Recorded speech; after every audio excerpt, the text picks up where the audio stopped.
Good afternoon, everybody, and welcome to youth tonight. As you can see, we have a different change of scenery today.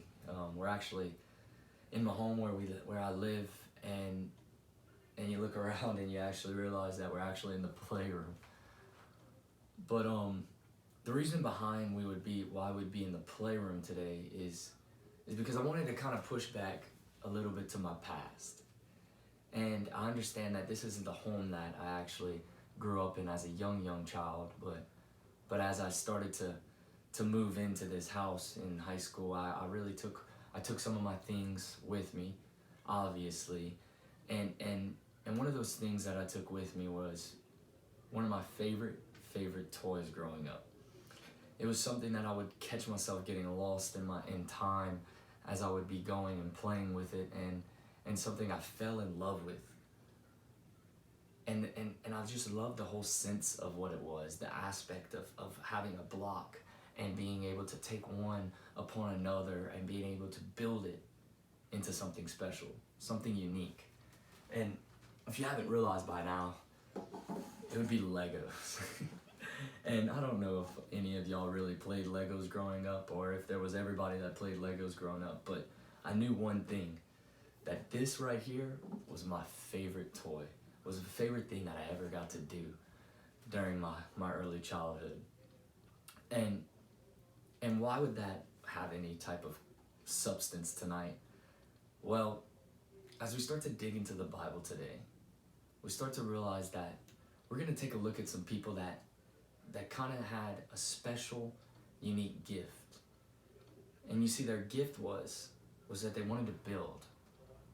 But you see, the sad part about tonight is that the things that they wanted to build, the exact thing that they wanted to build, was not for God. But let's just dig in today before I spoil it for us and see what we have in store for us. But we're going to be in Genesis 11, and we're going to start in verse 1 today. And it says, "Now the whole world had one language and a common speech. As people moved eastward, they found a plain in Shinar and settled there. They said to each other, 'Come, let's make bricks and bake them thoroughly.' They used brick instead of stone and tar for mortar. Then they said, 'Come, let us build ourselves a city with a tower that reaches to the heavens, so that we may make a name for ourselves. Otherwise, we will be scattered over the face of the whole earth.'" So we realize here is that these people had come together and had started something. They wanted to build something, and they wanted to reach it up completely to the heavens. And they wanted to build this special city inside of it, something unique, something nice. And they wanted to do it for a specific cause. They said that phrase, "to make a name for ourselves." We started to realize here that they had a unique idea, but they had an idea with a selfish goal. They had an idea to make a name for themselves.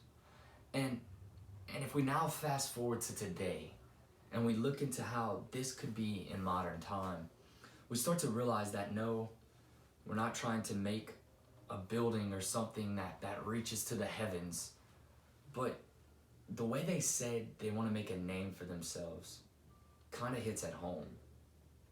We start to realize that if we look into the vision of what the world is all about, it kind of tells us that we have to always worry about making a name for ourselves.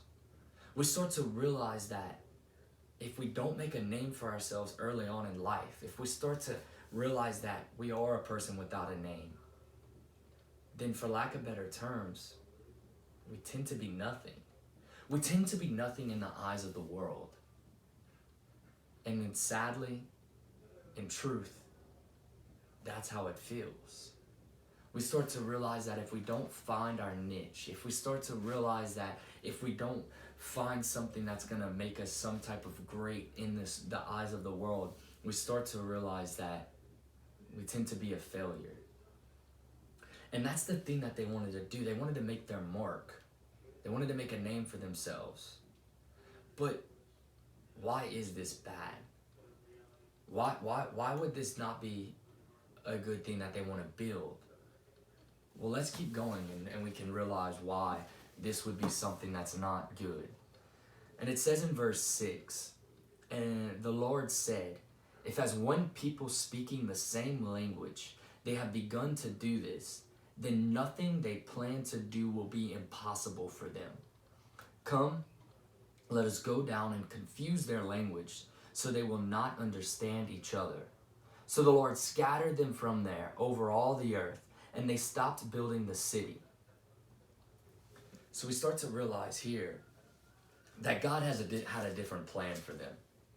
And I thought to myself, why couldn't they do that? I thought to myself, why couldn't they build something of this great magnitude if he understood that nothing could really ever surpass him? But I started to realize, if you start to go back a couple chapters before this, you read of a blessing that he has in store for Noah and his family as they got off the boat.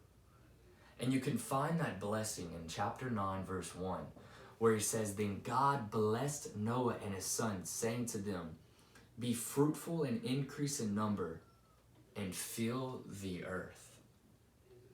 So this blessing had a choice. They were going to be fruitful and multiply, but they needed to fill the earth. So as we started to realize as the time went on after that, that people had a different choice to make, that they felt as if they wanted to do something differently, that they didn't want to branch off, that they didn't want to fill the earth as God told them to do, but they wanted to stay together. They wanted to stay bunched up and build something that could allow them to do that. But as you start to see, God had a different plan. And what you start to realize here is that you can look at your own life and you can figure out that you want to do something differently than what God has in store for you. And you can go on and you can live on your life and do things that you're not called to do. But life will go on. God's will go on. Because we start to realize here that God's will must be done. And I start to realize this, that whether we're for or against God, whether we decide to be a Christian or not, that in the overall aspect of this life, of this world, God's will always be done. And it's just our decision on what side we want to be on. Do we want to be on the side where we try to do things for ourselves? Do we want to be on the side where we do things that we think are just good for us, being selfish? Or are we going to allow ourselves to become selfless and do the things that God has been called us to do?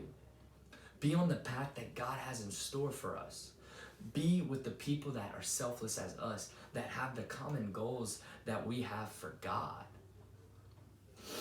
But as we start to close today, I don't want us to skip over this verse. I want us to really dig into verse 6 because I find it very interesting.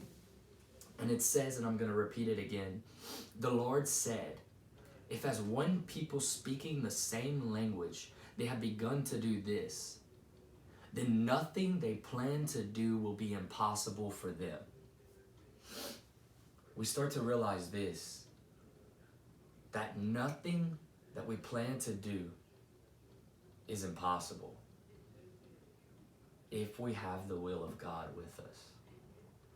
We start to realize this, that together, as a unit, as a family, as brothers and sisters in Christ, as Christians amongst this whole world, together, anything is possible.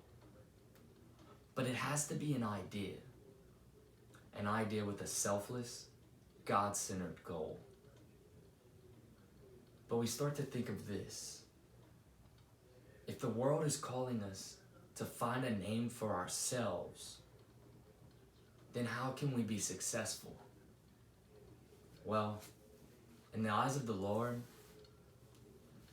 to be successful, we find our name in Him. We find our name in God. And as we close, we realize this, that although the struggles come amongst this world, and we might be in the epidemic, the pandemic right now of this world, we can look around and we can be negative, and we can think that we're being far much of a failure of this world. Or we can look around and think this, that maybe God has something in store for us. That maybe God has something special for us. And I say us as in a collective group, as a family of Christians, because there's nothing that happens in this world that's random. There's nothing that happens in this world that isn't something that's of a chess move, of something that of a special step for the world. God has something special for us. And we can decide to be of these people like the tower, like that make the Tower of Babel, that collectively as a group try to find a selfish goal to uplift themselves. Or we can look around in this pandemic and think as a group collectively and find a selfless, God-centered goal to uplift Him. To find a way to uplift others, to find a way to be able to see this as a discipleship time, to find a way for this to be the time for us to be able to uplift God and make Him number one in not just our lives, but the lives around us. To not just find our name for ourselves in this world, but to ultimately find our name in God. As I close in prayer today, I pray that we find just that. I pray that if there's somebody here that's listening today that maybe hasn't made that decision to find their name in God, to be baptized, to be cleansed of their sins, to walk in newness of life, that I pray that they make that decision.